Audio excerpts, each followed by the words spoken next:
Hey Canucks fans, what does the Nazem Kadri signing mean for the balance of power in the Pacific Division and for JT Miller? I'm Canuck Clay, and this is my Canucks take all in one take. It's Clay's Canucks commentary for Friday, August the 19th. If you're new, here's what you should do. Hit the subscribe button now for daily Canucks insight that's positive, timely, and trustworthy. About to leave the Airbnb here in Bellingham. It was an awesome 4 days with the guys. My golfing cannot be considered classified as awesome. I had a great first day shooting 98, but then back to reality, 112 and 108 for my next two rounds, basically putting me at my average of 110 for the at least the last 2 days. I was basically right on average. But looking forward to going home, seeing Gail and Kayla, of course, Mickey. But a wonderful time with Sean, Jacob, and also 5 or 6 other guys from my church community. And this morning, we actually, for the last couple of days, we've been talking about the Canucks. We've been talking about hockey, especially when the news broke about Kadri's deal yesterday while we were golfing. So I basically kind of talked to all of them, and they're all very knowledgeable. One of them is Mike, my season ticket partner. And they're out here, Mike. We simply talked about how we would rank the next five, the top 5 teams in the Pacific. Of course, Edmonton, Calgary, Vegas, Vancouver, and LA. And the general sense, especially with this Kadri signing, and the general sense is obviously Calgary is still strong. Yes, Tkachuk, Goudreau, and Goodbranson are gone, but they brought in Mackenzie Weegar, and then, of course, now they brought in Nazem Kadri, and then Jonathan Huberdeau. So some could argue the Calgary Flames got better if we're just talking about on ice, not thinking about contracts. Now with the Kadri contract, 7 years, $7 million per year. He's turning 32 in October. Maybe that one doesn't age well. You could argue that, but that's not what we're talking about right now. We're not talking about who's going to be good in 5 or 6 years. We're talking about this year. So I asked the guys, and the general consensus for those guys was the top three is going to be some mix of Edmonton, Calgary, and Vegas, despite them not having Robin Lehner, and then Vancouver and LA battling for 4 or 5. In my head, I really think Vegas is going to struggle this year. I really do. Yes, they still have a good top 6. They still have a good top 4 on D. I think the goaltending is such a big issue, and they're going to put a lot of pressure on themselves after last year's disappointment. So I still have Edmonton and Calgary. Go whatever you want. Edmonton and Calgary is the top 2. And then I wouldn't have said that about a month ago, but now I do. Edmonton, Calgary, top 2.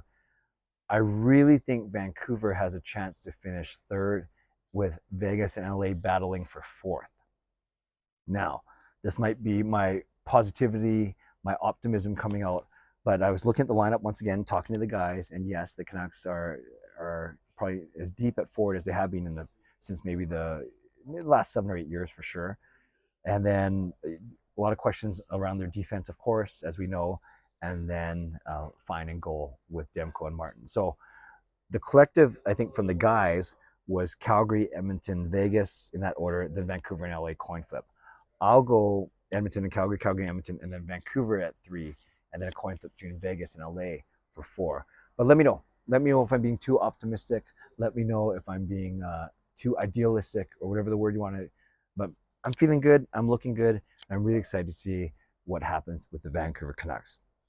So not only does Calgary continue to bolster their team, we know that Edmonton's still strong. They had the deepest, they won the division in terms of the playoffs, and they did really well. We know that Vegas is going to be unpredictable, and LA is still an up-and-coming team. And then I don't worry so much about Seattle, Anaheim, and San Jose. So that's the division part. That's the team part. What does this Kadri signing mean for JT Miller? I think there's 2 factors we got to look at. Number one, we got to look at the fact that the Islanders were they're heavily rumored to be the front runner for Nazem Kadri. And now that Kadri's in Calgary, will the Islanders look elsewhere because they have money? Will they look to bolster their forward group? Give guys like Barzal another player to play with. And that, of course, then leads you to JT Miller. I know we talked about him. I've been saying on this channel, I'll only talk about him if there's something new or a new wrinkle. So let's say this is a bit of a new wrinkle. I think it puts the Islanders in play if the rumors are to be true and that they were in on Kadri. I think they've been in on a couple guys, quite frankly. But let's say that they are still looking for a top 6, a first-line forward to play on their team. They could be looking at JT Miller. JT Miller, as we know, from the eastern part of the United States, I'm sure you have no problem playing somewhere closer to home. Now, you look at Kadri's contract of $7 million for 7 years. I think Miller's going to make a lot more than that. We keep hearing how he's been saying that him and the Canucks are far apart, and maybe that's because Miller wants 6 or 7 years, so same as Kadri, but likely at a number starting at 8 or 8.5, or even closer to 9. So I think it's clear it's not a stretch to say that Miller is going to want a similar term to Kadri, 6 or 7 years, but he's going to want maybe at least not $500,000, $1.5 million more per year. So that is a big difference as well. What do you think is gonna happen, you guys, with JT Miller? I know I talk about it a lot, but it's still going to be the biggest story, I think, heading into training camp and then throughout the start of the season. So 2 questions for you, and please put it in the comments below. Number 1, what do you think is going to happen with JT Miller? That's the first thing. And the second question, does the Kadri signing in Calgary put any pressure on it? Not on the Canucks, because they have JT Miller at $5.25 million for the season, but is he going to make a team like the Islanders or any other team that maybe have lost out on chasing after Kadri, Colorado even? Would that make them more apt to chase JT Miller? So that's question number 2. And question number 3 would be, right now, maybe nothing changes for you with this Kadri signing. How would you power rank the top 5 teams in the Pacific Division? You could do all 8 teams if you want, but I'm not worried about Seattle, Anaheim, and San Jose right now. I'm more concerned about how the Canucks stack up against Edmonton, Calgary, Vegas, and LA. So put those 3 things, any of those 3 things, or all 3 things in the comments below. What do you think is going to happen with JT Miller?